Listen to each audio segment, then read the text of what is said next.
ठीक है।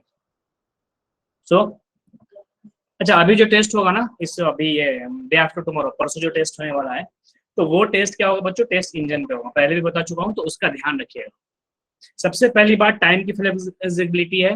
इस बार जो आप टेस्ट दोगे, सुबह 9 से लेकर रात 12 बजे के बीच कभी भी 1 घंटे के लिए दे सकते हो। ठीक है, क्या मतलब हुआ कहने का?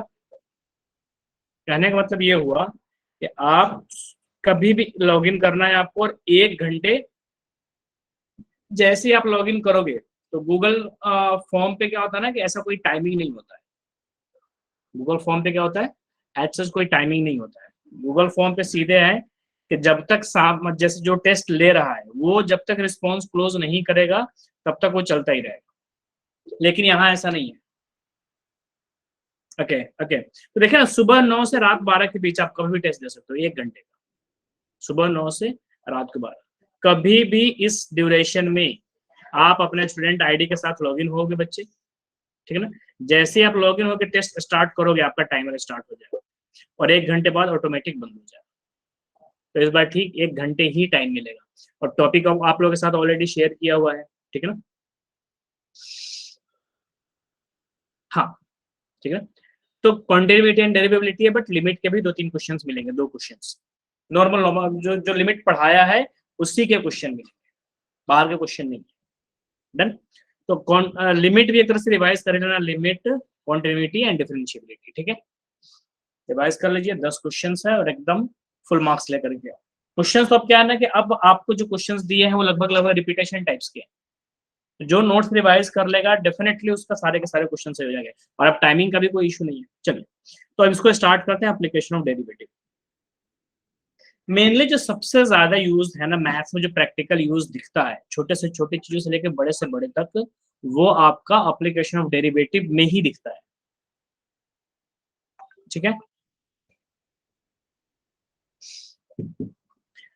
एप्लीकेशन ऑफ डेरिवेटिव, जैसे मान लो कि इंटीग्रेशन का भी एप्लीकेशन है, ट्रिगो का भी एप्लीकेशन है, तो उन सब के एप्लीकेशन बहुत बड़े बड़े लेवल पे होते हैं। डेरिवेटिव का एप्लीकेशन हर ही जगह, हर जगह आप नॉर्मल यूज कर सकते हो। सिंपली क्या है, रेट ऑफ चेंज।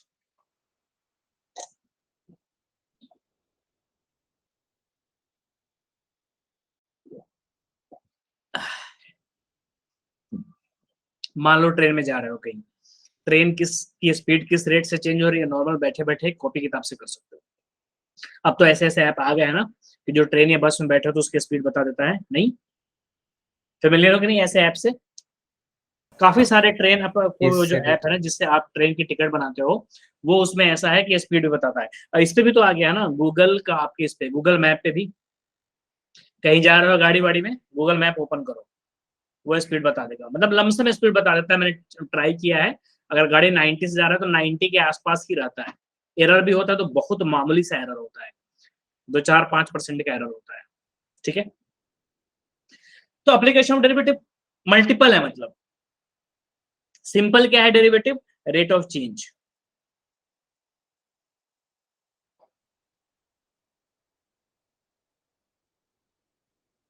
कोई भी चीज किस रेट से चेंज हो रहा है, और जब रेट ऑफ चेंज कहा जाता है ना, तो बाय डिफॉल्ट आप मान के चलो कि टाइम का ही बात करता है।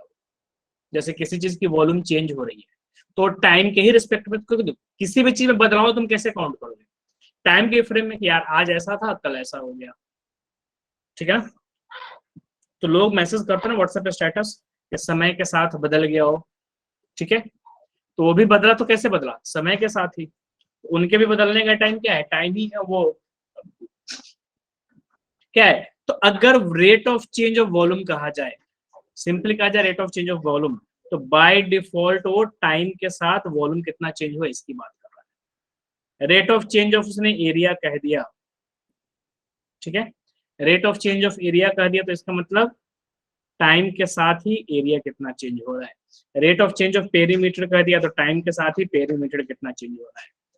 तो नॉर्मल किसी भी चीज का रेट ऑफ चेंज बताना है तो टाइम के साथ क्या करना है, उसको डिफरेंशिएट करना है। अब कभी कभी आपने ऐसे देखा होगा कि find the rate of change at t equal to 10 या x इक्वल टू 5, ऐसे क्यों बोलते हैं कि t इक्वल टू 10 या x इक्वल टू 5? किसी पर्टिकुलर टाइम पे क्यों रेट ऑफ चेंज पूछा जाता है? कि इस टाइम पे क्या रेट ऑफ चेंज है, या कह देगा एक छोटा सा एग्जांपल कि rate of change particular time पे या x इक्वल टू समथिंग पे, या जब उसका एज 10 मीटर है, ऐसा क्यों कहा जाता है। देखो मान लो तालाब के किनारे तुम बैठे, पत्थर उठाए, एक ऐसे फेंक दिए पत्थर, तो तुमने तो बस पत्थर फेंक दिया, उसके बाद पत्थर जब गिरने के बाद अपना काम करता है।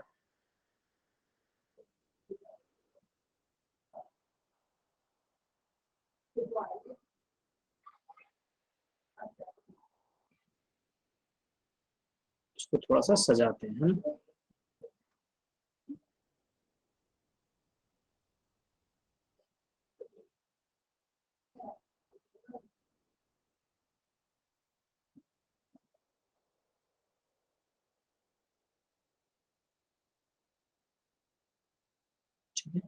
देखो तो ऐसा जलवा दिखाता है पत्थर अपना कुछ, है ना। तो अब हुआ क्या कि मान लो उसका रेडियस बढ़ता जाता है ना, ठीक है, तुमने एक पत्थर फेंका, ऐसा हुआ धीरे धीरे धीरे धीरे धीरे ऐसा रेडियस बढ़ता जा रहा है। अब रेडियस बढ़ेगा तो एरिया भी बढ़ेगा, ठीक है। तो मान लो कि रेडियस क्या है, हर सेकंड 1 सेंटीमीटर बढ़ रहा है या 2 सेंटीमीटर बढ़ रहा है, कुछ भी इस टाइप की चीज है, ठीक है ना। 1 सेकंड में मान लो 1 सेंटीमीटर बढ़ा, ये भी 1 सेंटीमीटर, ये भी 1 सेंटीमीटर, ये भी 1 सेंटीमीटर, ये भी 1 सेंटीमीटर, और ये भी 1 सेंटीमीटर, ठीक है ना। हर 1 सेकंड पे रेडियस एक बढ़ जा रहा है, यानी कि 0 सेकंड में बिल्कुल कुछ नहीं था, 1 सेकंड के बाद रेडियस 1 सेंटीमीटर होगा, दूसरे में सेकंड पे 2 सेंटीमीटर हो गया, तीसरे सेकंड पे 3 हो गया, चौथे पे 4, पांचवे 5, छठे पे 6, 100। एक बार ये देखो रेडियस और क्या करते हैं, एरिया का हम क्या करते हैं,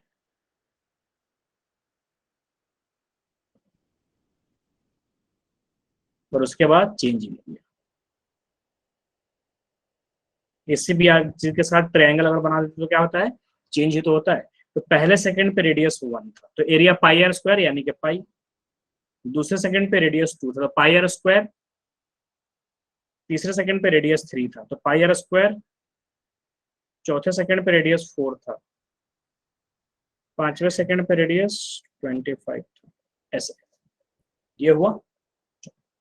अब चेंज इन एरिया देखो, तो पहले 1 सेकंड में एरिया कितना बढ़ा, मतलब पहले से दूसरे सेकंड में 3 पाई, यानी कि 1 सेकंड से 2 सेकंड में रेडियस एक क्या हुआ, रेडियस आपका 1 सेंटीमीटर बढ़ा, लेकिन एरिया 3 सेंटीमीटर बढ़ गया। और वही चीज चौथे और पांचवें में देखो, चौथे और पांचवें सेकंड में रेडियस तो 1 सेंटीमीटर ही बढ़ा, लेकिन एरिया कितना बढ़ गया, 9 पाई। तो रेडियस भले हर सेकंड एक एक बढ़ता जा रहा है, लेकिन फिर एरिया एक एक नहीं बढ़ेगा, क्योंकि आप ऐसे देखो कि यहां से यहां 1 सेंटीमीटर बढ़ा तो इतना एरिया कवर किया ना, ठीक है। लेकिन यहां से यहां जब 1 सेंटीमीटर बढ़ेगा तो अलग एरिया कवर करेगा, तो डेफिनेटली जो रेट ऑफ चेंज होगा वो रेट ऑफ एरिया को तो इक्वल नहीं होगा ना। रेडियस भले 1 1 सेंटीमीटर बढ़ा, रेडियस यहाँ पहले वाले पे भी रेडियस 1 सेंटीमीटर बढ़ा, दूसरे वाले पे भी रेडियस 1 सेंटीमीटर ही बढ़ा, लेकिन एरिया तो अलग अलग बढ़ा ना। तो वही पूछेगा कि रेडियस अगर 1 सेंटीमीटर बढ़ रहा है तो पर्टिकुलर किसी टाइम पे एरिया कितना बढ़ रहा है, यानी कि एरिया के बढ़ने का रेट भी अलग अलग है, पहले 3 बढ़ा, फिर 5 बढ़ा, फिर 13 बढ़ेगा, फिर 70 बढ़ेगा पहले, हालांकि रेडियस 1 1 सेंटीमीटर बढ़ता रहेगा। तो दैट इज वाई कि change in volume with respect to time, तो किसी पर्टिकुलर टाइम पे आपका वॉल्यूम अलग तरीके से बढ़ रहा है, तो किस टाइम पे ये भी वो मेंशन करेगा, 10वें सेकंड पे, 12वें सेकंड पे, 15वें सेकंड पे, क्योंकि सिर्फ 1 सेंटीमीटर बढ़ा देने से यहाँ अलग एरिया बढ़ा और यहाँ अलग एरिया बढ़ा, तो किस टाइम पे एरिया कितना बढ़ रहा है ये भी मैटर करता है, ठीक है। तो जनरली जो आपको क्वेश्चंस आएंगे वो रेट ऑफ चेंज में वो क्या देगा, एक चीज वो आपको बताएगा, जैसे यही क्वेश्चन अगर दे देगा तो आपको वो बता रहा है कि radius is increasing 1 centimetre per second, then find the rate of change of area at 11th second या 20th सेकेंड। तो 20th सेकेंड क्यों कह रहा है वो, क्योंकि हर अलग अलग सेकेंड पे एरिया अलग अलग तरीके से बढ़ रहा है। तो 3 चीजें इसमें इन्वॉल्व होगी, कोई भी क्वेश्चन उठा लो, एप्लीकेशन ऑफ डेरिवेटिव का कोई भी क्वेश्चन उठा लो, 3 चीजें इन्वॉल्व रहेगी। 3 चीजें मतलब क्या क्या, एक रहेगा आपको बिल्कुल नोन, क्या ऐसे करो, एक रहेगा बिल्कुल आपको गिवन, ठीक है, और एक रहेगा क्वेश्चन मार्क जिसको आपको निकालना रहेगा, और एक रहेगा आपको ब्रिज। ब्रिज कह लो या नोन कह लो या हिडन कह लो या फैक्ट कह लो। हिडन क्या कहो, हिडन सुन के लगेगा कि बाप रे पता नहीं क्या होगा, या फैक्ट कह लो या फॉर्मूले करो। फैक्ट हो या फॉर्मूले हो एक ही बात है, ए प्लस का होल स्क्वायर एक फॉर्मूला तो एक फैक्ट भी तो है। तो गिवन से स्टार्ट करना है, बीच में कहीं ना कहीं इसका जरूरत पड़ेगा और इसको लेकर के आ जाए। जैसे इसी में गिवन क्या है कि rate of change of radius with respect to time क्या है 1 सेंटीमीटर पर सेकेंड, ठीक है, और ब्रिज क्या है इनके बीच के rate of change of area पूछ रहा है, तो एरिया क्या हो गया पाई आर स्क्वायर। देखो ना पूछा क्या है एरिया, क्या पूछ रहा है कि rate of change of area with respect to time, तो एरिया क्या होता है पाई आर स्क्वायर, और हमें d r by d t दिया हुआ है। तो ये जो फॉर्मूला हो गया एरिया का, वो rate of change of radius और एरिया के बीच के ब्रिज बन गया कि नहीं बन गया, बताओ। Yes sir. तो सिंपली बस यही क्वेश्चन है और कुछ नहीं।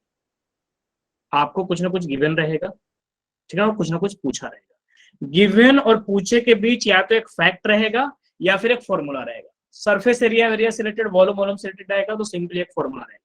फॉर्मूला को उठाओ, फॉर्मूला एरिया और रेडियस में कनेक्ट कर दिया, रेडियस दिया ना एरिया निकल। तो बड़े जब क्वेश्चंस बनते हैं ना तो ये चीज थोड़ा ढूंढना मुश्किल होता है। ये जो ब्रिज है ना ये देखना थोड़ा मुश्किल होता है। तो कुछ नहीं, ब्रिज क्या है और क्वेश्चन की प्रैक्टिस से आ जाएगा। ओके चलो। अच्छा इसका बहुत ज्यादा यूज है ये जो ना रेट ऑफ चेंज किसी पर्टिकुलर टाइम पे, तो उसका काफी ज्यादा यूज है। फॉर एग्जाम्पल आप ऐसे देखो कि सपोज कर लो किसी चीज को कॉपी कर लेता हूं,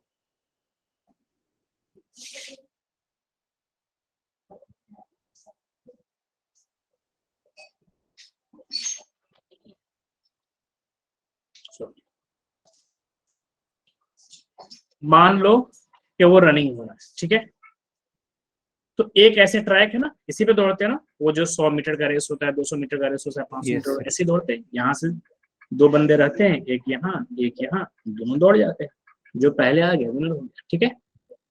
लेकिन मान लो कि 8-10 बंदों को दौड़ाना है, 15 बंदों को दौड़ाना है, एक बिल्कुल एक साथ, या कम से कम 7 लोग मान लो, 7 लोग दौड़ने वाले हैं।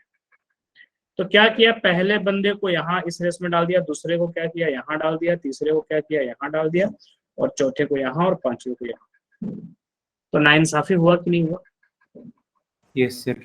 भाई ये तो बिल्कुल आधा भी नहीं कह रहा है सबसे बाहर वाला जब तक ये एक चक्कर लगा लेगा, ठीक है, क्योंकि टाइम के साथ उसको ज्यादा एरिया मिला, इसको कम एरिया मिला। तो ऐसे केस में बिल्कुल इतना क्लोज तो नहीं जाते, लेकिन मान लो अगर 4 ट्रैक भी अगर वो होता है ना कॉमन 4 ट्रैक भी, तो देखो इसका क्या कर लेते हैं 2 पाई आर काउंट कर लेते हैं और इसका 2 पाई आर काउंट कर लेते हैं। अंदर वाले का 2 पाई आर काउंट किया, सबसे अंदर वाले का क्या किया, इसका 2 पाई आर काउंट कर लिया और इसका 2 पाई आर काउंट कर लिया। तो ऑफ कोर्स बाहर वाले का ज्यादा होगा, तो जितना ज्यादा होगा तो इस वाले को उतना आगे खड़ा कर देते हैं। इसको बोलते हैं कि तुम यहां से मत दौड़ो, तुम यहां से दौड़ो। तो फर्क समझ में आया ना क्यों ऐसा करते हैं, ठीक है, क्योंकि ये अब दोनों को दौड़ के यहीं आना है, दोनों को दौड़ के इसी पे पहुंचना है। तो अंदर वाले का भी 2 पाई आर जितना होगा, बाहर वाले का भी डिस्टेंस उतना ही होता है। तो इसको गेन देना बोलते हैं। कि अक्सर आप देखोगे रनिंग या जो एथलीट को बहुत ज्यादा फॉलो करते हैं, तो सर उन लोगों लेकिन एक ही राउंड के लिए ठीक होगा ना? हाँ उनको ऐसा गेन दिया जाता है। एक चीज और, चलो दूसरी एक और इंटरेस्टिंग चीज बताओ इसी से रिलेटेड। मान लो कि तुम गए डोमिनोज, तुमने कई सारे दोस्त हैं, बर्थडे पार्टी दे रहे हो, तो तुमने क्या किया, काफी सारे लोग हैं, तो एक से तो काम होगा, एक काम करो 2 मीडियम पिज्जा ऑर्डर करो। आपने कर दिया 2 मीडियम पिज्जा, ठीक है, तो मान लो एक मीडियम पिज्जा ऑर्डर आता है और 280 का मान लो या 300, ये भी 300, ठीक है, हो गया। लेकिन जो एक लार्ज पिज्जा होगा ना, पहले इसको कॉपी करना,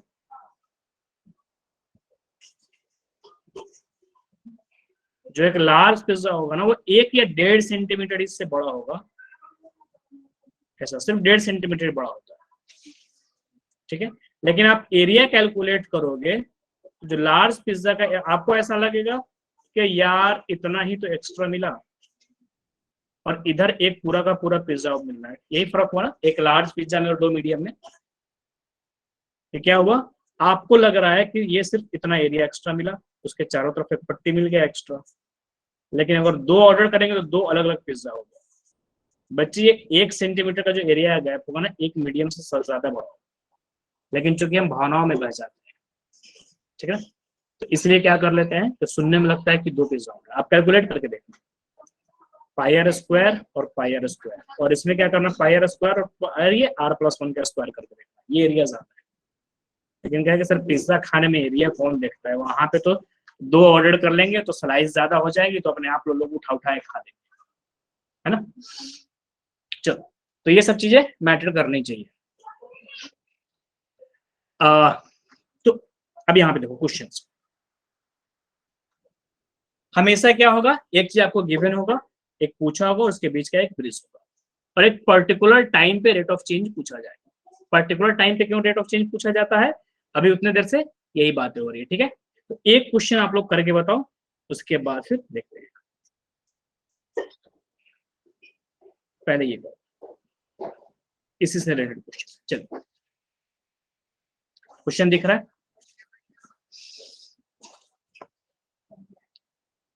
S1 is dropped in a quiet lake and वही सेम अभी जो एग्जांपल दिया वही क्वेश्चन है।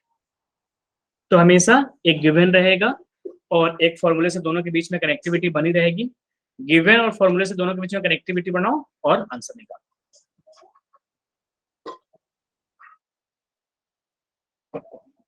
1 मिनट का बिल्कुल क्वेश्चन है, फटाफट उसको सही करो।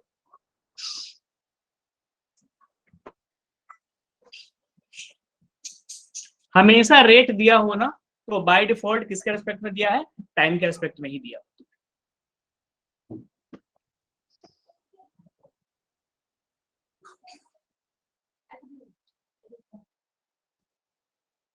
कैलकुलेट कीजिए सौरभ, हेलो सलोनी। हमेशा सबसे पहले गिवन लिख लिया करो, इन सब मामलों सबसे पहले गिवन लिख लिया।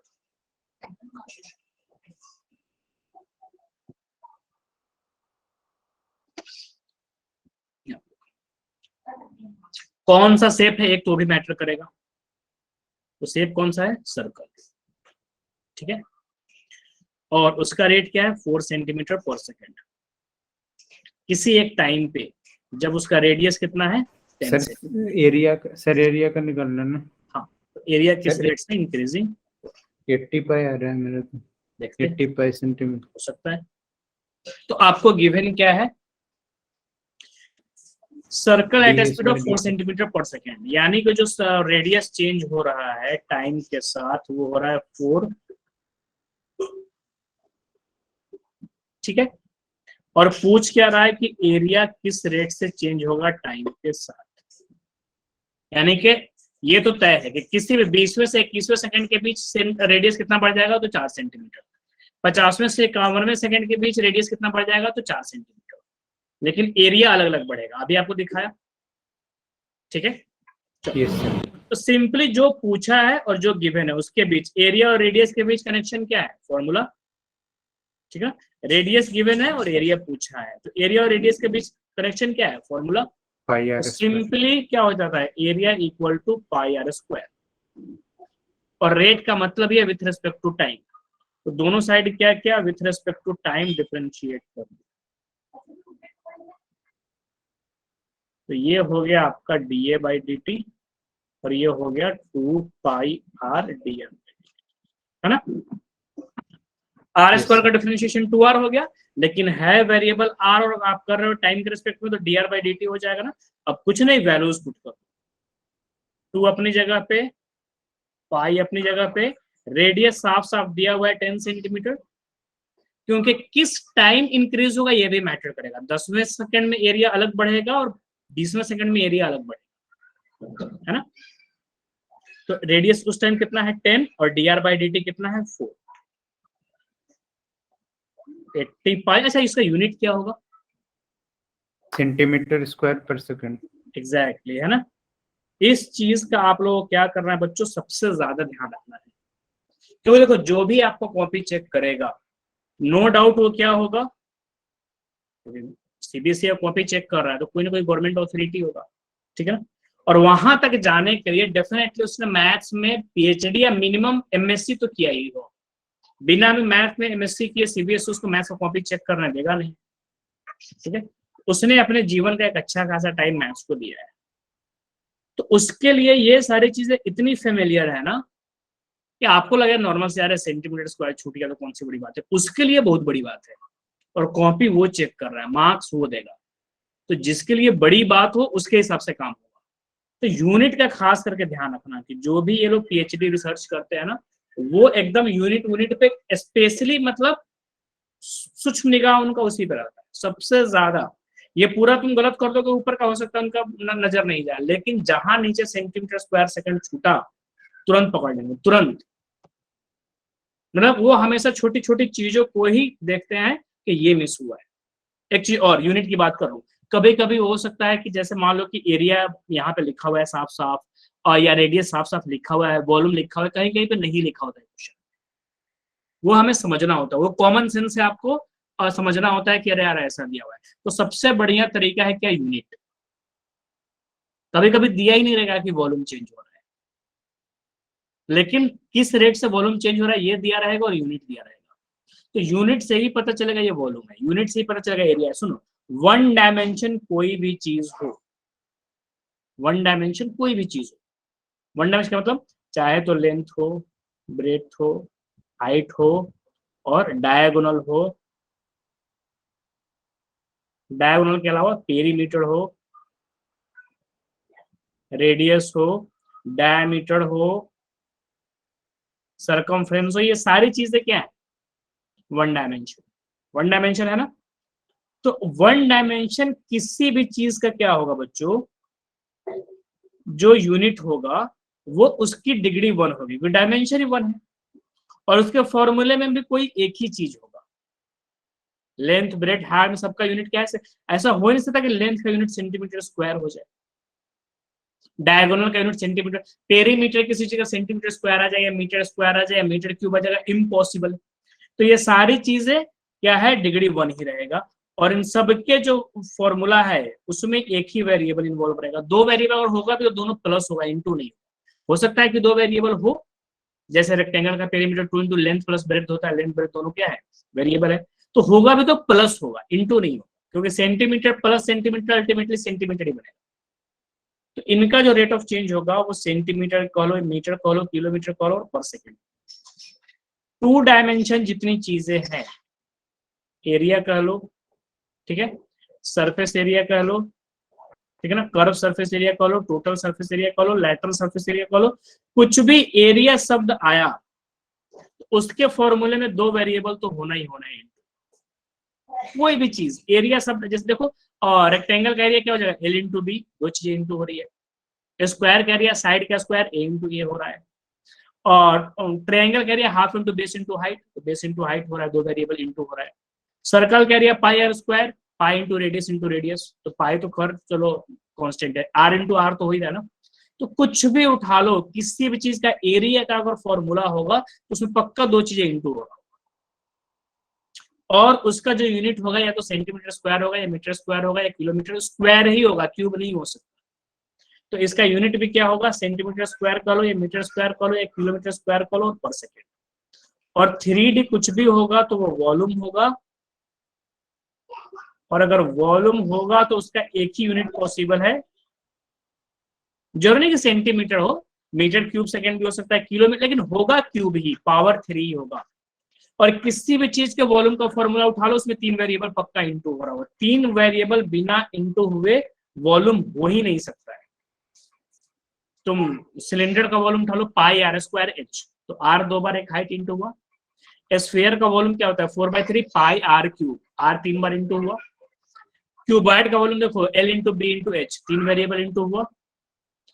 कुछ भी ले लो, और हेमिस्फीयर का 2/3 पाई आर क्यूब, आर तीन बार इंटू हुआ। क्यूब का वॉल्यूम साइड का क्यूब, ए इंटू ए तीन बार इंटू हुआ। तो कोई भी चीज अगर वॉल्यूम का फॉर्मूला होगा तो उसमें तीन चीजें इंटू हो ही रहा होगा, और उसका यूनिट सेंटीमीटर क्यूब या मीटर क्यूब या किलोमीटर क्यूब पर सेकंड होगा। तो कभी वॉल्यूम मान लो नहीं दिया हो तो यूनिट अपने आप बता देगा कि बेटे ये वॉल्यूम है, क्यों टेंशन। यहाँ पे वॉल्यूम अपने आप बता देगा कि अरे वो एरिया है, क्यों टेंशन, सेंटीमीटर स्क्वायर है, ठीक है। चलो अब एक और क्वेश्चन करो, ये अच्छा क्वेश्चन है। चलो कुछ नहीं, फॉर्मूला लिखो, आंसर पाओ।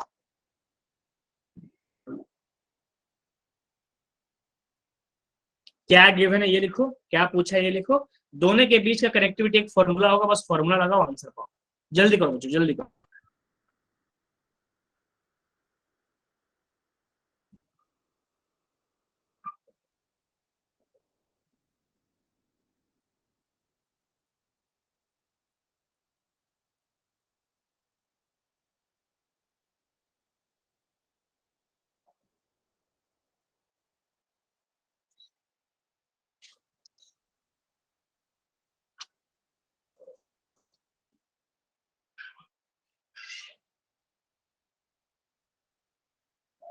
ट्राई कीजिए।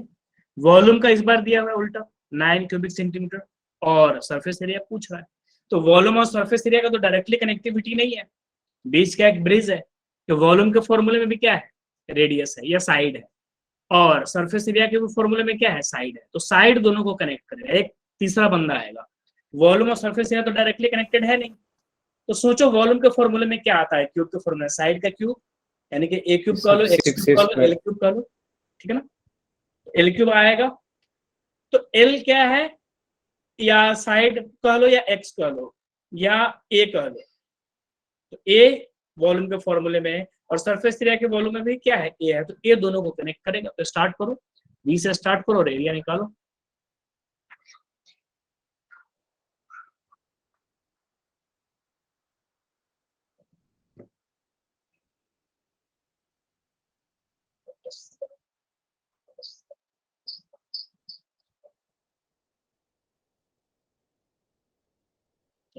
क्या गिवन है, volume of A cube is increasing at the rate of, देखो सबसे पहले volume, sorry volume, volume of cube 9 cubic centimetre पर सेकंड, और पूछा क्या है, सरफेस एरिया, ठीक है। और कब, जब एज जो है क्या हो, 10 सेंटीमीटर, यही ना, ठीक है। ओके, एक काम करते उसको ग्रीन से करते हैं, जो गिवन है, या रहने दो, ठीक है। जो गिवन है उस पर वॉल्यूम गिवन है क्यूब का, कोई कौन सा शेप है उसी का फॉर्मूला लगेगा ना, ये मैटर, ये गिवन है। और सरफेस एरिया पूछा है जब आपका एज कितना हो, 10, ये गिवन है। तो ग्रीन से हमें पिंक पे जाना है, ठीक है। चलो करते हैं। तो सबसे पहले वॉल्यूम ऑफ ए क्यूब क्या होता है, साइड का क्यूब, ए क्यूब, ठीक है। तो उसका रेट दिया हुआ है, volume of A cube is increasing, तो रेट जैसे ही आएगा तो टाइम के रेस्पेक्ट में तो आपको डिफरेंशिएट होना ही पड़ेगा। अब डीवी बाई डी टी क्या दिया हुआ है, 9, और ये कितना हो जाएगा, 3a² DA/dt। अब ए कितना है, तो साफ साफ 10 दिया हुआ है, ये यहाँ पे उसका साइड है, ये कितना हो गया, 9/300, ये हो गया DA/dt। यानी कि जिस टाइम वॉल्यूम 9 के से इंक्रीज हो रहा होगा ना, तो साइड किस रेट से इंक्रीज होगा, लेकिन साइड तो पूछा नहीं है, सरफेस एरिया पूछा है, तो क्या फर्क पड़ता है, जिसका पूछा उसका फॉर्मूला लगाओ। तो सरफेस एरिया का फॉर्मूला क्या होता है बताओ, ए ले रहा हूँ सिर्फ, बताइए। Surface area of A cube क्या होगा, 6a²। अब अगेन सरफेस एरिया किस रेट से चेंज हो रहा है, तो टाइम के रिस्पेक्ट में डिफरेंशिएट होना पड़ेगा। ठीक है, स्टेप बढ़ा देंगे, नोट्स देखने वाले को लग जाएगा क्या कर दिया।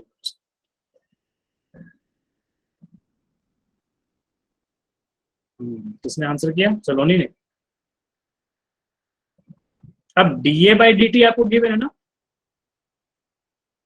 बस यही तो कनेक्टिविटी चाहिए था। DA/dt गिवन है, वैल्यू पुट करो। ये कितना दिया हुआ है, 10,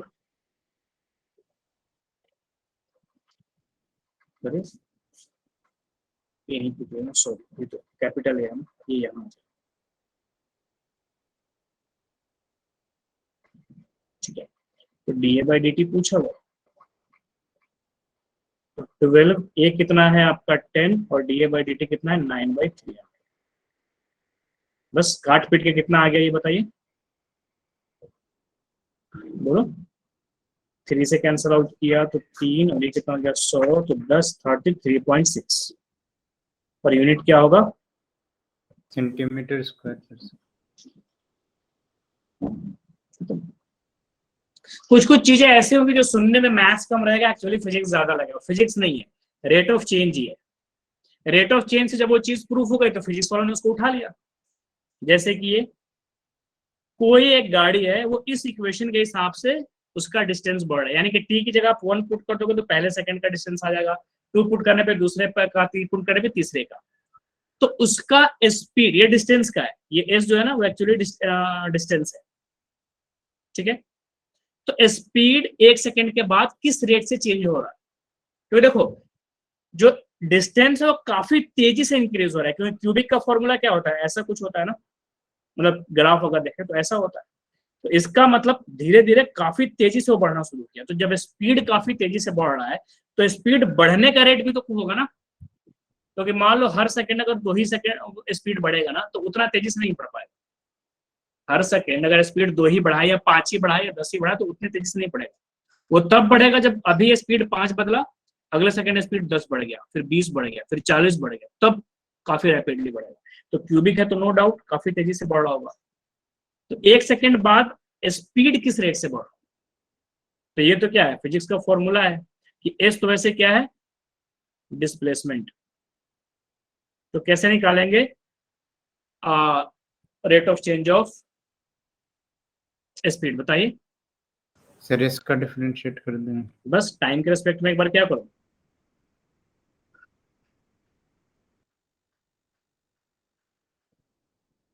अब अगेन 8 वो जो सेंटीमीटर। बढ़ रहा था, ठीक है ना, वो जो आपने पत्थर फेंका तो बढ़ रहा था, तो एरिया भले रेडियस 1-1 सेंटीमीटर बढ़ रहा है, लेकिन हर 1 सेकंड बाद एरिया अलग तरीके से बढ़ेगा, क्योंकि बाद वाला जो पट्टी आएगा पहले वाले पट्टी से बहुत चौड़ा होगा। मतलब चौड़ाई तो उतना ही होगा लेकिन एरिया बहुत कवर कर रहा होगा। तो सेम चौड़ाई होते हुए भी एरिया काफी ज्यादा कवर कर रहा है। डिपेंड करता है कि कहाँ पे आपने 1 सेंटीमीटर बढ़ाया है। ये ऐसे आप समझो कि एक बच्चे को 40% आ रहा है और एक को 85 आ रहा है, ठीक है। तो ये हल्का सा एफर्ट लगा देगा, ये 40 वाला तो 50 आ जाएगा ना, 5 क्वेश्चन कर लेगा तो 40% से 50% आ जाएगा। लेकिन जिसको 85% से 95% लाना है, सोचो हल्के से एफर्ट से आ जाएगा क्या? आ पाएगा? यहाँ पे इंक्रीज करना देखो और यहाँ पे इंक्रीज करना, हालांकि दोनों 10% का इंक्रीज हुआ। तो 10% का इंक्रीज मैटर नहीं करता है, कौन सी जगह पे 10% का इंक्रीज है ये मैटर करता है। तो सेम चीज, रेडियस 1 सेंटीमीटर, वो बड़ी बात नहीं है, कौन सी जगह पे रेडियस 1 सेंटीमीटर बढ़ा वो मैटर कर रहा है। यही चीज, यही स्पेशलिटी क्या है, rate of change of anything. तो कौन सी जगह पे हमें चाहिए, 1। तो टी इक्वल टू क्या पुट करना पड़ेगा, 1। तो बस 1 पुट कर दिया तो कितना हो गया, 8 सेंटीमीटर, ठीक है।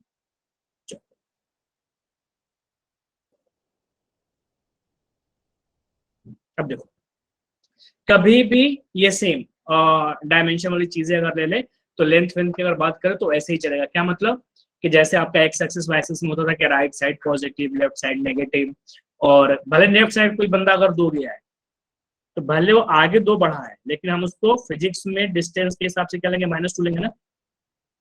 अगर कोई इधर जा रहा है तो भले 5 सेंटीमीटर आगे बढ़ा, ये +5 है। इधर कोई भले 3 सेंटीमीटर गया लेकिन -3 लिखते थे ना। ऊपर अगर कोई गया तो प्लस है, लेकिन नीचे भले अगर 7 भी चला जाए तो -7 लिखेंगे ना।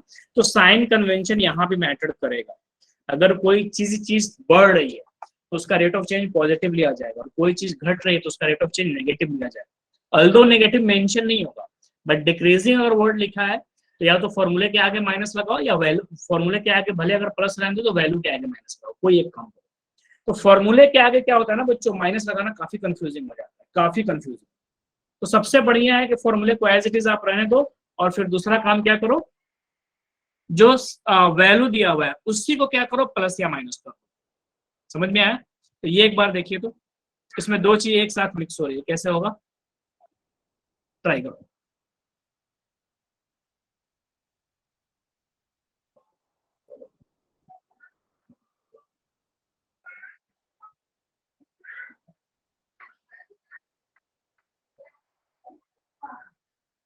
ट्राई करो बच्चे।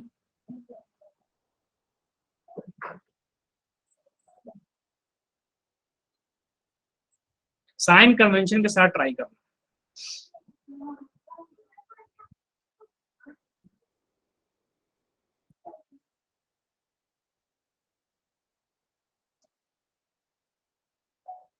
है आंसर?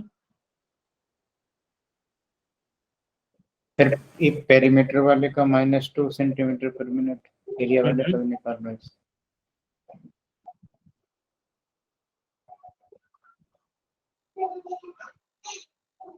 ठीक है, तो कुछ ना पूछे क्या करें, the length x of rectangle is decreasing, जो लेंथ एक्स है वो डिक्रीज एरिया हो रहा वाले है, का सर 2 डिक्रीज का सेंटीमीटर मतलब square -3 centimetre per second at a length.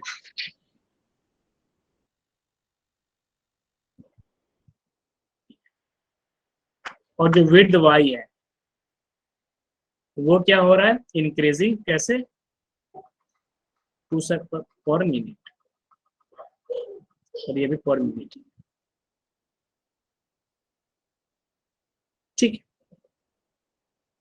अब जब लेंथ 10 से, क्योंकि देखो इंक्रीजिंग डिक्रीजिंग सिर्फ मैटर नहीं करता, हर बार मैं एग्जांपल दे रहा हूं कौन सी जगह पे इंक्रीज हुआ। अभी जस्ट एक और एग्जांपल दिया 45% और 85% वाला, ठीक है, क्योंकि सिर्फ 10% इंक्रीज मैटर नहीं करता है, कहां पे 10 सेंटीमीटर इंक्रीज ये भी मैटर करता है। तो सेम चीज वो पॉइंट मैटर करे, तो कौन सी जगह पे, जब एक्स आपका 10 सेंटीमीटर है और वाई आपका 3 सेंटीमीटर। तो ठीक है, सिंपल से क्या पूछा है, rate of change of perimeter. तो सबसे पहले जो भी दिया हो उसका सबसे पहले तो फॉर्मूला लिखो। तो पेरीमीटर का फॉर्मूला क्या होता है, 2 इंटू लेंथ प्लस ब्रेड्थ, और rate of change of perimeter चाहिए तो उसको डिफरेंशिएट करो तो टाइम के साथ, ऐसे। ठीक, तो ये करेंगे तो क्या हो जाएगा, ट्वाइस ऑफ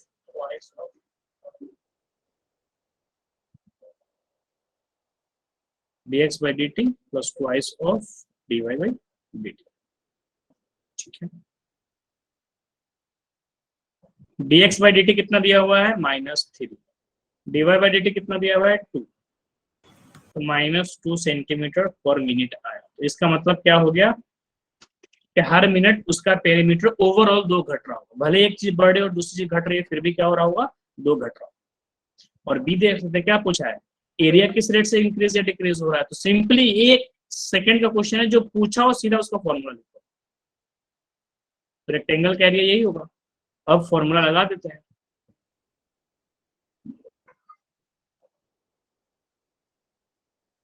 तो ये चीज क्या हो जाएगी, यूवी वाला फॉर्मूला लगाएंगे तो एक्स को रख के वाई को डिफरेंशिएट किया और वाई को रख के एक्स को डिफरेंशिएट किया।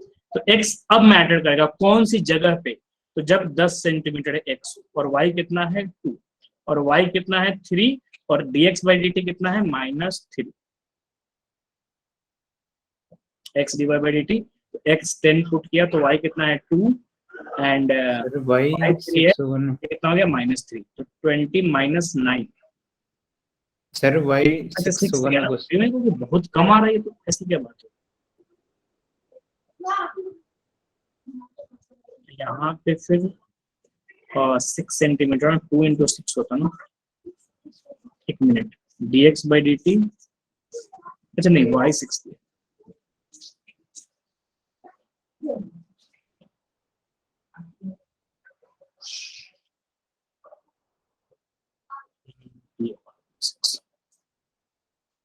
तो 20 - 18 तो कितना हो गया 2, और एरिया तो ऑफ कोर्स सेंटीमीटर स्क्वायर।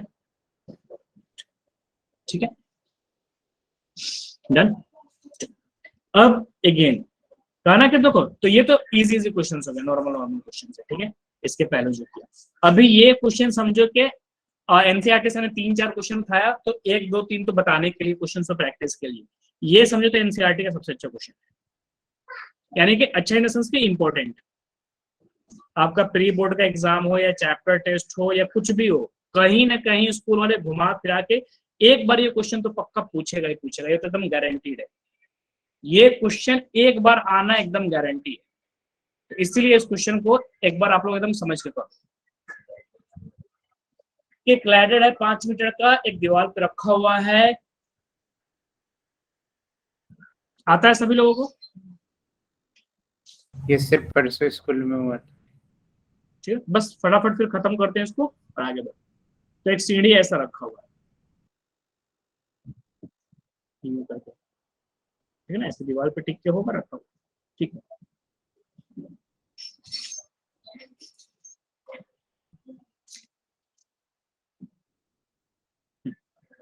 अब कोई आदमी आया ऐसे बॉटम पे एक लात मार दिया यहाँ पे, तो फोर्स ये गिरेगा ना।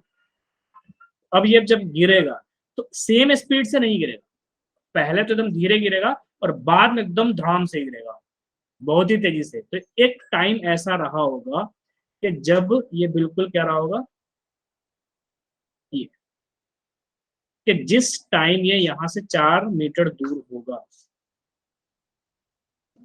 तो उस टाइम ये किस रेट से गिर रहा, क्योंकि गिरने का स्पीड अलग अलग होगा।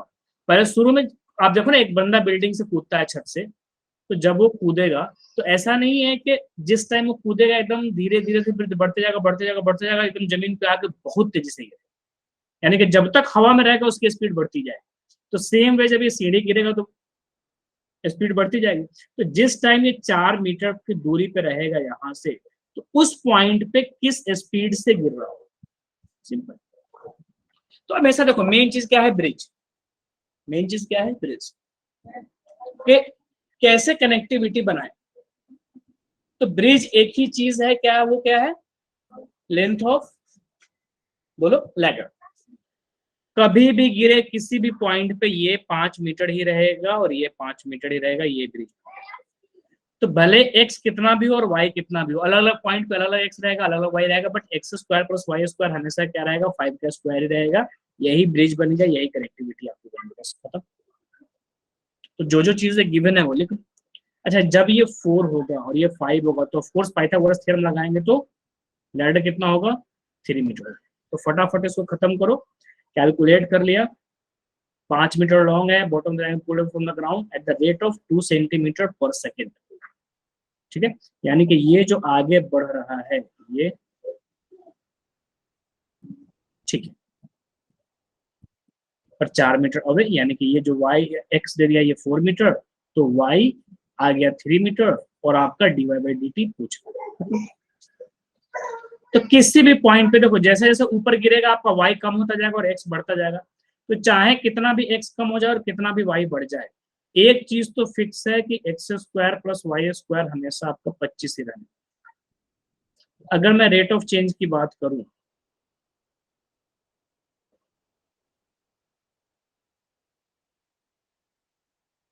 तो ये चीज क्या हो जाएगी, 2x dx/dt equal 2y dy/dt। और ये कितना मिलेगा इसे, अब वैल्यू पुट कर दीजिए। x कितना है 4, dx/dt कितना है 2 सेंटीमीटर पर सेकेंड, y कितना है 3 और dy/dt तो पूछना है। बस कितना हो गया dy/dt, -16/6 -8/3। तो कहीं ना कहीं जैसे देखिए पाइथागोरस आया, तो इसी टाइप की कोई भी ऐसी चीज होगी जो बीच में एक कनेक्शन बन जाएगा, जो भले चीजें कितनी भी चेंज होता रहे वो फिक्स रहेगा, वो कांस्टेंट रहेगा, वो दोनों के बीच का कनेक्टिविटी बनाया रहेगा, बस इतनी सिंपल सी चीज। ठीक है, अब ये क्या करते हैं, केस स्टडी। केस स्टडी जब भी आप पढ़ोगे ना, ठीक है ना, बोर्ड एग्जाम की मैं बात करूँ, स्पेसिफिक केस स्टडी आए, तो उसमें क्या होगा, आपको इक्वेशन बनाने तक ही लगेगा टेंशन। और मैं बता रहा हूं कि कम से कम अभी इस चैप्टर में मैंने 40 केस स्टडीज देखे हैं, ठीक है। सब में क्या रहेगा कि देखो केस स्टडी है तो कुछ ना कुछ तो वो कहानी बनाएगा ही ना, बिना कहानी बनाए तो केस स्टडी नहीं हो सकता ना। तो वो बहुत इतना बड़ा क्वेश्चन रहेगा लिखने में, लेकिन जैसे ही इक्वेशन बनाओगे क्वेश्चन खत्म। तो क्वेश्चन को पढ़ के, जैसे एक और अगर प्लांट बेस्ड था, उसको नहीं हुआ तो मैं होमवर्क में ऐड कर दूंगा कि एक प्लांट है, इस रेट से इंक्रीज हो रहा है तो कब कैसा हो जाएगा, क्या क्या हो जाएगा, ठीक है ना। तो वो सुनने में बहुत बायोलॉजी टाइप का फीलिंग आ रहा था कि अब रूट निकला, अब शूट निकला, ऐसे ऐसे और ये सारी चीज। तो सुनने में सिर्फ क्या होता है, बायोलॉजी टाइप का फीलिंग दे रहा था, क्योंकि प्लांट का रेट ऑफ चेंज ऐसा है। इक्वेशन बनाया, एकदम खुद सा इक्वेशन बना और क्वेश्चन खत्म। तो अगर ऐसे क्वेश्चन आते हैं तो बिल्कुल घबराना नहीं, ठीक है। तो लास्ट टू लास्ट ईयर का ये क्वेश्चन देखो, सीबीएसई का क्वेश्चन एक बार पढ़ो और आप लोग बस क्या करो, डायग्राम बस बता दो मुझे, डायग्राम बता दो फिर क्वेश्चन खत्म। फटाफट बताइए क्या डायग्राम बनेगा। इक्वेशन है तो सिर्फ डायग्राम का शेप बता दो, कैसा डायग्राम बनना चाहिए, ट्राई करो।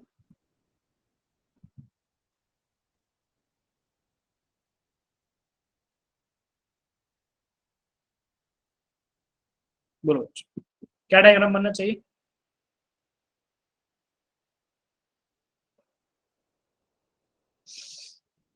हेलो सलोनी, हेलो बताइए कृष्णा।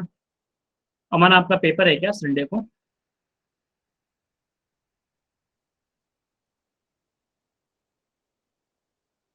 ये ऐसा एक स्क्वायर शेप है, ठीक है। एक पेपर है, टीन का मान लो कि कुछ भी है, या स्टील का, या ऐसा कुछ है, एक स्टील का है। इसको ऊपर से मोड़ करके ऐसा कुछ 3D शेप बनाना है। उसके लिए क्या है कि हर कोने से एक एक स्क्वायर कट किया गया, सिर्फ कोने से। कोने से क्यों, मैं बता, स्क्वायर जैसा फीलिंग आ रहा है ना।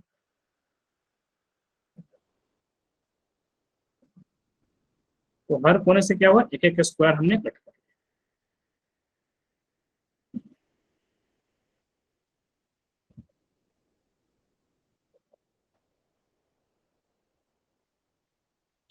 तो सिर्फ स्क्वायर ही कट किया गया है कोने से, ऐसे नहीं कट किया गया जैसा दिखा रहा है। कहने मतलब ये पूरा ब्लू था और इस ब्लू से क्या किया, ये सिर्फ इतना कट कर लिया गया, इतना, ये कॉर्नर ही बस, ये सिर्फ इतना कॉर्नर,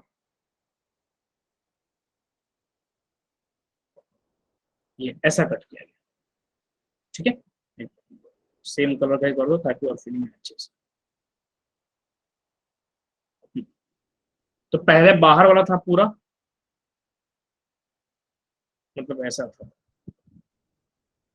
और इसको काट के क्या किया, निकाल दिया। अब जो ये चारों तरफ है, इसको मोड़ के ऊपर कर दिया। जैसे वो चारों तरफ से है, मोड़ के ऊपर करके ये कोने पे स्टिच लगा दूंगा, ये कोने पे स्टिच लगा दूंगा, तो क्या हो जाएगा, एक 3D शेप बन जाएगा, ठीक है। और पूरा जो ओरिजिनली था वो कितना था, 24 सेंटीमीटर था। पूरा ये जो चौड़ाई थी, ये 24 सेंटीमीटर, ऐसा था 24, ठीक है। ये पूरा ब्लैक जो था ये क्या था, 24। और कोने कोने से इतना काट दिया। तो बोला कुछ तो काटा है, मतलब हो सकता है कि और बड़ा चौड़ा काटे और करे, मतलब वो डिपेंड करता है। मैं 1 सेंटीमीटर कट करूँ तो हम छोटू सा कट लगाऊं, ऐसा भी हो सकता है। या हो सकता है और बड़ा कट लगाऊं, और बड़ा कट लगाऊं, इतना इतना कट लगा दूं। अलग अलग बंदे का अलग अलग मूड हो सकता है कि वो कितना बड़ा कट लगा रहा है। तो सिंपली जो बनेगा, जैसे मैंने 1 सेंटीमीटर का कट लगाया, पता तो है नहीं, और इन सबको ऊपर कर दिया, इन सबको ऊपर कर दिया, इन सबको ऊपर कर दिया, एक 3D शेप बन गया। तो उसका वॉल्यूम क्या होगा, तो कुछ नहीं, वॉल्यूम जो बनेगा वो क्या बनेगा, क्यूबॉइड बनेगा। और क्यूबॉइड के वॉल्यूम के लिए क्या चाहिए, एल, बी और एच। तो इनडायरेक्टली आपको लेंथ चाहिए, ब्रेड चाहिए और हाइट चाहिए। तो बताइए लेंथ कितना हो जाएगा, बोलो चैट में, बोलो लेंथ कितना हो जाएगा इसका जब कट करेंगे तो कितना होगा, बोलो बच्चे। 24 minus 2x। है ना, मैं इसकी बात कर रहा हूँ सिर्फ।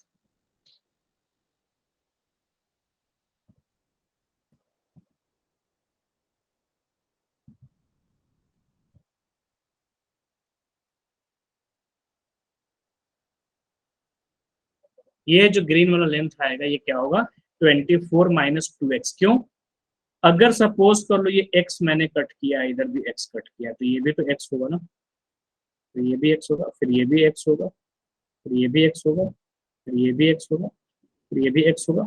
तो 24 पूरा था, और दोनों साइड से क्या क्या कट किया गया, x और x कट किया गया। तो 24 बेचारे से तो 2x निकल गया ना। एंड सेम वे जो ग्रीन का ये होगा, तो 24 से x निकल गया ना। और हाइट कितना बच गया, x। तो यही मोड़ के ऊपर आया। अब वॉल्यूम कितना हो जाए,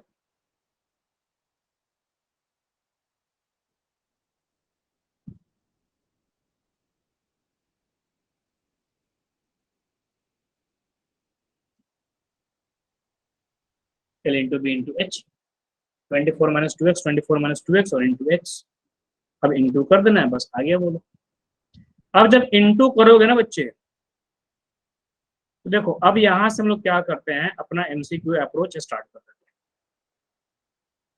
बहुत सारे क्या कराऊंगा, एमसीक्यू क्वेश्चंस कराऊंगा अभी। तो एमसीक्यू अब जब भी क्वेश्चन आया ना, तो एक चीज की आपको 3 4 5 मिनट जितने भी टाइम है एक प्रैक्टिस करना होगा, क्योंकि आप क्या दोगे, जेईई मेन का एग्जाम दोगे, सीयूईटी का एग्जाम दोगे। तो जब सीयूईटी का एग्जाम दोगे तो कुछ जेईई मेन एग्जाम में देखो टाइमिंग की कमी नहीं होती है। जेईई मेन के एग्जाम में आपको टाइम बिल्कुल कम नहीं पड़ेगा, क्योंकि वहां पे कॉन्सेप्चुअल क्वेश्चन होते हैं, अच्छे क्वेश्चन होते हैं, तुमको क्वेश्चन आता है, तुम पूरा टाइम लो फिर भी टाइम कम नहीं पड़ेगा, क्योंकि 20-25 क्वेश्चन है बस। सीयूईटी या दूसरे एग्जाम जो है वहां पे पर मिनट एक क्वेश्चन रहेगा, तो वहां पे बिल्कुल रैपिड फायर की तरह चाहिए, 1 मिनट एक क्वेश्चन निकाला, 1 मिनट एक क्वेश्चन निकाला, ऐसा। तो हर क्वेश्चन को कुछ बच्चे ऐसे करेंगे, बिल्कुल सर झुका लेंगे, क्वेश्चन किया जा रहा है, क्वेश्चन किया जा रहा है, 50 आंसर आएगा तब देखेंगे अच्छा 50 कौन सा ऑप्शन है, सी, अब सी लगा। अरे ऐसा करेंगे तो क्या होगा ना, टाइम बहुत कम पड़ जाएगा आपको, बहुत कम पड़ जाएगा। तो वहां पे क्या होगा ना कि थोड़ा सा ऑब्जेक्टिव अप्रोच लगाना पड़ेगा, और ऑब्जेक्टिव अप्रोच अलग अलग क्वेश्चन अलग अलग होता है। एक देखो छोटा सा स्कीम बताता हूँ, जैसे बहुत हार्ड कोड अप्रोच तो नहीं है, लेकिन क्या करना है, इस टाइप की चीजें बड़े बड़े लेवल पे भी यूज किया जा सकता है। जैसे मान लो कि यहीं पे आ गया, अब मुझे इंटू नहीं कर, बिना इंटू किए मुझे यहीं से क्या करना है, ऑप्शन पे, क्यों देखो सब्जेक्टिव एग्जाम नहीं है कि बाकायदा इंटू किया फिर सब एक्स स्क्वायर वाले को ऐड किया, एक्स वाले को ऐड किया, एक्स क्यूब को अलग किया और फिर आंसर लिखा। नहीं, मुझे क्या करना है, 4 ऑप्शन सामने दिए हुआ है, जो सही है उस पर टिक कर देना है जितना जल्दी हो सके।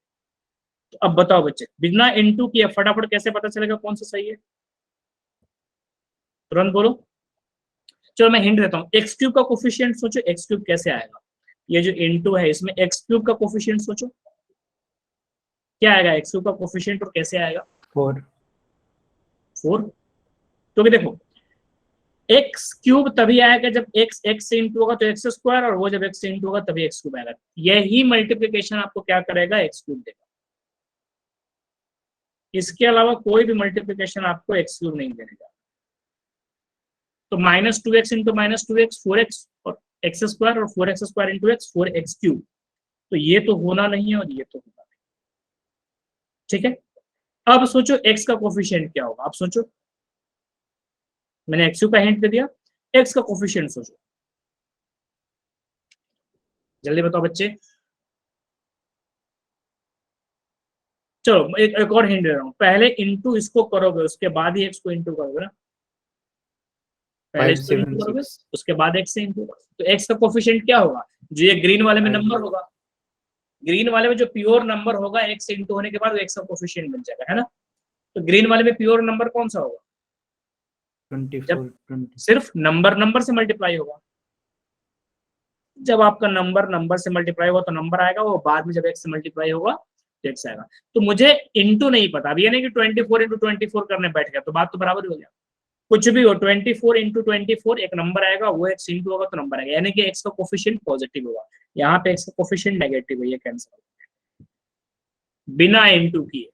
तो अभी देखो मैं एक्सप्लेन कर रहा हूँ तो इतना टाइम लगेगा, जब आप इस पर प्रैक्टिस कर लोगे ना तो जैसे ही आया, अरे इंटू बहुत लंबा लग रहा है, अच्छा रुको जुगाड़ लगाओ यार, एक्स क्यूब और क्या आ रहा है 4, सी और डी उड़ गया, एक्स का कोफिशिएंट क्या आएगा, नंबर इंटू नंबर एक्स, वो क्या आ गया पॉजिटिव, ये नेगेटिव है, उड़ाओ, ये बच गया।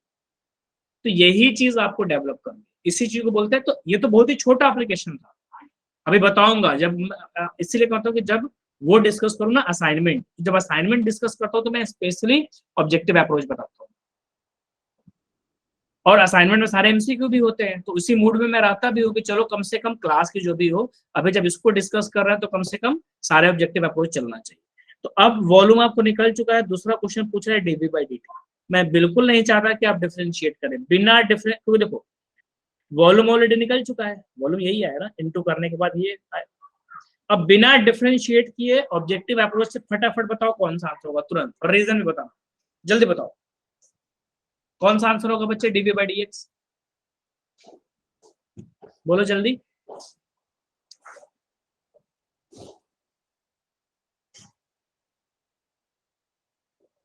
पहले तो 2 ऑप्शन को एलिमिनेट करो, कौन सा 2 ऑप्शन एलिमिनेट होगा बताओ, सी और डी।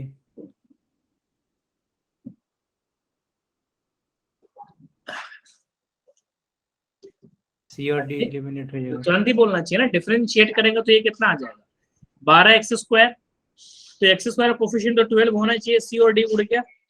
अब बच गया क्या, x का कोफिशिएंट, इसको जब डिफरेंशिएट करेंगे -96x², तो 2 आगे इंटू होगा, इंटू कौन करने जाए, इतना पता चल गया कि x 2 नीचे आया तो x बचा, x का कोफिशिएंट नेगेटिव होना चाहिए, ए वाले में पॉजिटिव है, कैंसिल आउट हो गया, बात खत्म। 1 सेकंड का काम है, 12x² CD उड़ा, ठीक है। या वैसे भी देखो लास्ट वाले को डिफरेंशिएट करोगे 576x, x हट जाएगा 5, यानी कि जो कोफिशिएंट बचे वो क्या होना चाहिए, पॉजिटिव, ए में जो कोफिशिएंट वो कांस्टेंट बच रहा है वो नेगेटिव है, वहां से कैंसिल हो गया। d2/dx² तुरंत बताओ एकदम 1 सेकंड के अंदर, एक झटके में बताओ। dv/dx दिया है, d2/dx², क्या होगा, अरे इतना टाइम लोगे बच्चों, 24x होना है, ये हो नहीं सकता, ये हो नहीं सकता, क्योंकि dv/dx दिया हुआ है तो उसी को डिफरेंशिएट करके d2 भी आएगा ना, तो 24x AC उड़ गया, उसके बाद पहले प्लस और बाद में माइनस, पहले प्लस और बाद में माइनस, तो ए हो नहीं सकता, खत्म।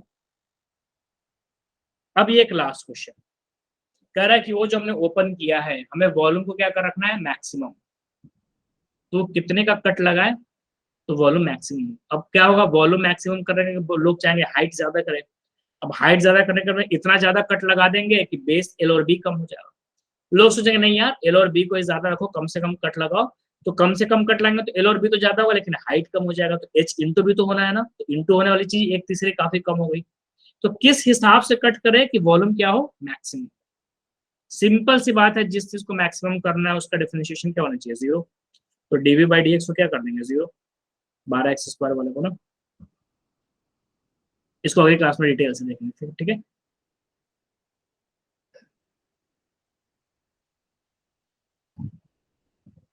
और dv/dx कितना दिया हुआ है,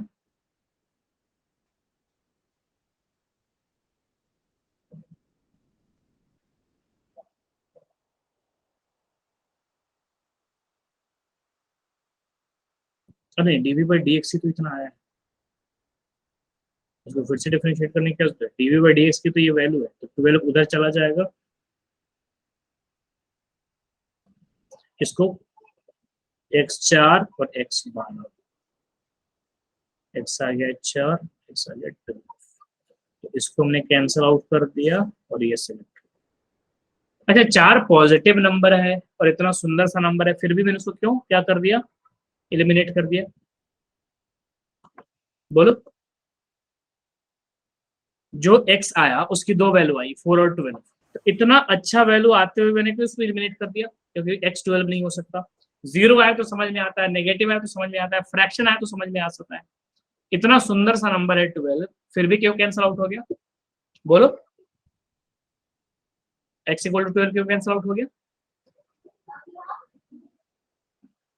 एनसीईआरटी क्वेश्चन तो बच्चों ने नहीं किया, यहाँ पे देखिए x² जितना हमने कट किया है, तो अगर x की वैल्यू 12 हो जाएगी तो 12 ऊपर से कट और 12 नीचे से कट, तो पूरा 2 टुकड़े में कट गया हो, तो हमने पूरा काट के हटा ही दिया, x क्या है कोने कोने पे कट कर रहे हैं, तो हमें इस तरह से कट करना है कि x बहुत कम भी नहीं हो, बहुत कम होगा तो हाइट कम हो जाएगी, बहुत ज्यादा भी नहीं हो, बहुत ज्यादा हो जाएगा तो हाइट तो बढ़ा लेकिन एल और बी बेचारा इतना कम हो गया, तो x इस तरह से रखना है कि l into b into h maximum है, तो x अगर 12 रख देंगे तो 12 मतलब लेंथ में कट और 12 ब्रेड्थ में कट, तो पूरा ही कट के निकल जाएगा, दैट इज वाई x जो हम कट कर रहे हैं वो 12 से ज्यादा नहीं होना, मतलब 12 या उससे ज्यादा नहीं होना चाहिए, 12 भी एक्सेप्टेबल नहीं है, that is why x = 4 answer, ठीक है। तो अभी रेट ऑफ चेंज पे काफी अच्छे अच्छे क्वेश्चंस हैं, ठीक है, अभी तो जस्ट इंट्रोडक्शन हुआ है, कल की क्लास में क्या करेंगे हम, जेई में जितने भी आपके ये कुछ क्वेश्चंस पूछे गए हैं आपके एप्लीकेशन डेरिवेटिव से रिलेटेड उसके क्वेश्चंस करेंगे, ठीक है ना। थियरम नया नहीं पढ़ेंगे, सेम थियरम ये उठाएंगे, रेट ऑफ चेंज वाला ही, ये rate of change of quantity, और इसी पे बेस्ड मतलब आज जो इंट्रोडक्शन हुआ है एक तरह से उस पे जेई के क्वेश्चंस करेंगे, डन, ठीक है बच्चों। तो कल की क्लास आप कहते हैं 6:30 से है और 10 to 20 क्वेश्चंस करेंगे हम लोग एप्लीकेशन डेरिवेटिव पे, और वो सारे के सारे क्या होंगे, जेई के क्वेश्चंस होंगे, डन। अभी के लिए क्लास एंड, कल की टाइमिंग क्या है 6:30, नहीं 6:30 नहीं, आधे घंटे पड़ेंगे ना 7, तो 7 to 8, ओके। तो जैसे 7 बजे का हम लोग ज्यादा रुकते नहीं है, देखो ना आज भी एकदम क्लास का टाइम हुआ और स्टार्ट कर दिए। तो पहले क्या होता था कि बच्चों का वेट करना पड़ता था कि चलो बच्चों को लिंक नहीं मालूम है या टाइमिंग नहीं मालूम है, अब तो लगभग लगभग सारी चीजें सेट हो चुकी है, ठीक है ना। तो एकदम टाइम से ज्वाइन कर लिया कीजिए, और अगर कभी होमवर्क मिले तो उसको करो, और टेस्ट में जरूर क्लियर हो, ठीक है ना। चलिए बच्चों, anything else you have to say? No? Rahul Saloni, hello Saurabh. Sir books वगैरह वाला कहाँ पे क्या होगा कर वो? रहे हैं सौरभ? सर मैथ में भी वो नहीं हुआ ना, नोट्स अपलोड नहीं हुआ ना? मैथ्स में आप एक मिनट रुकना,